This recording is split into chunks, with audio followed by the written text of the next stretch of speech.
Salam damai sejahtera di dalam nama Tuhan Yesus Kristus. Kiranya kasih karunia dari Allah Bapa kita dan anugerah dari anaknya Tuhan Yesus Kristus, serta pertolongan, penghiburan, kekuatan dari Roh Kudus yang memenuhi hati dan kehidupan kita. Saudara-saudara yang kekasih di dalam Kristus, pada video pembelajaran kali ini, saya akan menyampaikan pendapat, pemikiran, prinsip berkaitan dengan aborsi. Ada banyak kasus aborsi yang terjadi sejak zaman abad modern sampai saat ini. Ada banyak alasan mengapa aborsi dilakukan. Beberapa alasan, yang pertama karena kondisi kesehatan ibu dan kondisi kesehatan bayi yang dalam kandungan yang dapat mendorong atau mengarahkan kepada kematian. Ada juga disebabkan karena keadaan bayi yang di dalam kandungan yang tidak diingini oleh ibunya atau orang tuanya atau keluarganya. Hal itu disebabkan karena bayi tersebut kemungkinan cacat, kemungkinan tidak layak untuk dilahirkan, atau bayi tersebut ada di dalam kandungan bukan karena pernikahan yang sah, yang legal, yang resmi, baik secara keagamaan maupun secara kenegaraan maupun secara sosial budaya.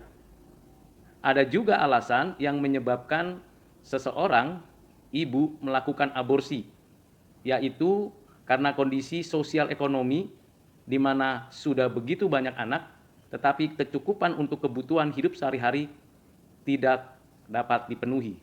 Tetapi anak yang dikandung tambah lama, tambah banyak. Itulah sebabnya si ibu atau orang tua mengambil keputusan tersebut. Ada juga yang melakukan aborsi karena memang tidak diinginkan kelahiran daripada anak tersebut, dengan alasan-alasan baik untuk kesehatan ibu, keselamatan ibu, atau bayi tersebut memang tidak disukai dan diterima oleh keluarganya. Saudara-saudara yang kekasih di dalam Kristus, apapun alasan yang diberikan, yang disampaikan dengan berbagai argumentasi medis, argumentasi sosial budaya, argumentasi hal-hal yang berkaitan dengan keyakinan pribadi atau pergumulan hidup yang begitu berat, saya menanggapinya bahwa aborsi adalah suatu tindakan pembunuhan terhadap seorang manusia. Di dalam konstruksi berpikir kita, terlebih khusus di dalam ajaran Alkitab, dijelaskan bahwa jangan membunuh. Karena membunuh berarti melakukan perlawanan terhadap Tuhan Allah. Tuhan sudah memberikan hukumnya. Kita tahu di dalam Perjanjian Lama, pertama sekali manusia melakukan pembunuhan di dalam sebuah keluarga, di mana Kain membunuh Habel. Oleh karena Tuhan mengindahkan atau menolak persembahan Kain, dan Kain begitu marah, dan responnya adalah melakukan pembunuhan terhadap Habel adiknya.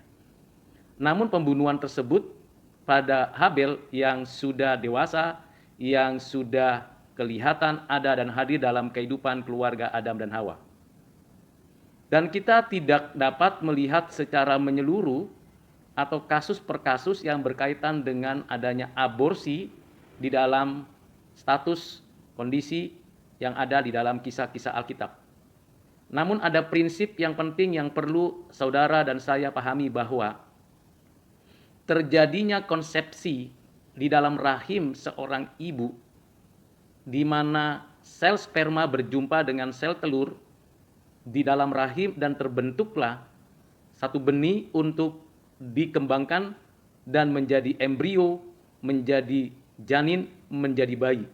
Sejak konsepsi itu, maka itulah makhluk hidup yang walaupun secara fisik ada sebuah perkembangan dan pertumbuhan di rahim seorang ibu, tetapi sesungguhnya kita tahu bahwa ada kehidupan dimulai di dalam rahim seorang ibu.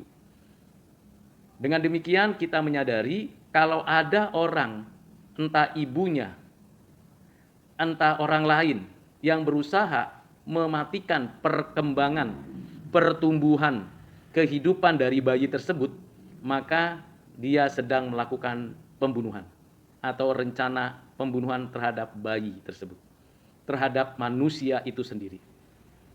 Tentulah ini mengalami kesulitan ketika kita berhadapan dengan kasus-kasus khusus berkaitan dengan keselamatan hidup seorang ibu atau situasi kondisi daripada bayi tersebut yang mungkin secara medis akan bertumbuh menjadi cacat atau tidak sempurna sebagaimana yang diharapkan atau yang ditampilkan sebagai manusia yang seutuhnya.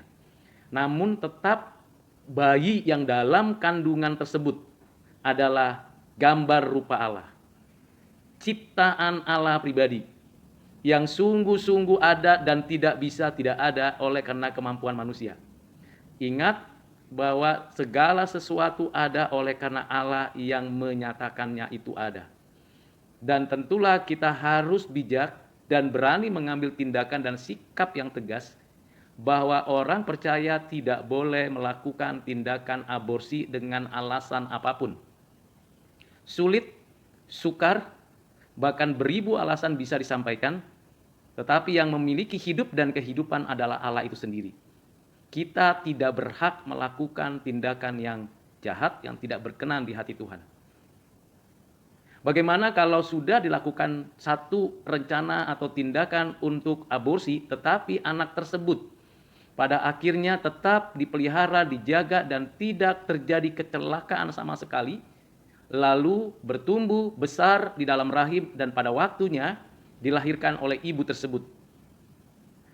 Kalau ibu tersebut dari bayi ini, entah itu laki-laki atau perempuan, tidak disukai, tidak disenangi, tidak disetujui oleh ibunya atau ayahnya atau keluarganya, lalu kemudian diungsikan, dilarikan, dibawa ke panti asuhan sehingga tidak dipelihara orang tuanya sendiri, dan panti asuhan yang dengan tangan terbuka memelihara, menjaga, dan memberi pertumbuhan baik rohani maupun jasmani kepada anak tersebut, maka sesungguhnya orang tua tersebut berdosa berulang kali. Usaha aborsi tidak terjadi dan juga upaya memelihara menjaga anak tersebut tidak dilakukan. Betapa jahatnya orang tua, keluarga, atau siapa saja yang melakukan tindakan seperti itu. Kita harus betul-betul menyadari bahwa setiap anak berharga di mata Tuhan. Setiap individu yang diciptakan Tuhan menurut gambar rupanya ini bernilai kekekalan. Tidak ada yang tidak berharga. Sekalipun ada cacat pada tubuhnya, sekalipun kemampuan kecerdasan berpikirnya kurang, sekalipun tidak diingini oleh manusia. Kalau ia sudah ada dalam rahim ibunya, kalau ia sudah dilahirkan, ia wajib untuk dijaga, dipelihara oleh orang tuanya. Karena itu adalah tanggung jawab yang seutuhnya yang mewakili Allah untuk memelihara keturunannya. Karena itu saudara-saudara yang kekasih di dalam Kristus, jikalau ada kasus yang seperti itu dan anak itu akhirnya dibesarkan oleh orang lain di panti asuhan dan bertumbuh, berkembang, kita harus menyadari bahwa anak itu adalah ciptaan pribadi dari Tuhan Allah. Sekalipun orang tuanya tidak menyukai, sekalipun keluarganya menyingkirkannya, sekalipun dia bukan orang yang sempurna, tetap anak tersebut adalah milik kepunyaan Allah. Tidak ada seorang pun yang berhak menolak kehidupannya, karena Tuhan yang memberikan hidup itu. Konsep prinsip pemikiran saya sebagai orang Kristen ialah menolak aborsi dalam segala bentuk apapun, dengan segala alasan apapun. Apabila ada seorang yang diperkosa karena kejahatan laki-laki, atau karena keteledorannya, ketidakberesan hidupnya dalam berpacaran, sehingga ada anak gadis yang akhirnya hamil, baik di luar nikah maupun karena kasus perkosaan, maka tetaplah orang tua, baik di dalam kehidupan bayi tersebut di dalam rahim dari anak gadis tersebut harus dijaga. Tentu ini mengalami kesulitan yang berat secara psikologis, secara mental, bahkan rasa malu yang begitu luar biasa yang tidak mungkin kita dapat hindari.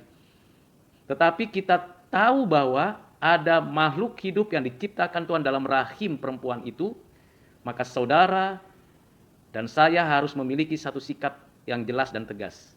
Bayi tersebut tidak boleh digugurkan. Silakan dibesarkan dan dilahirkan dan pada waktunya dididik dengan baik. Bagaimana keberlanjutan masa depan dari bayi tersebut, anak tersebut, kita sebagai orang percaya yakin Tuhan memelihara seluruh karya ciptaannya. Bagaimana kelanjutan daripada ibunya yang mengalami hal tersebut, perlu adanya pelayanan dan pembinaan yang khusus, perlu adanya kerelaan dan kesungguhan hati yang begitu perlu untuk kita dukung, kita doakan.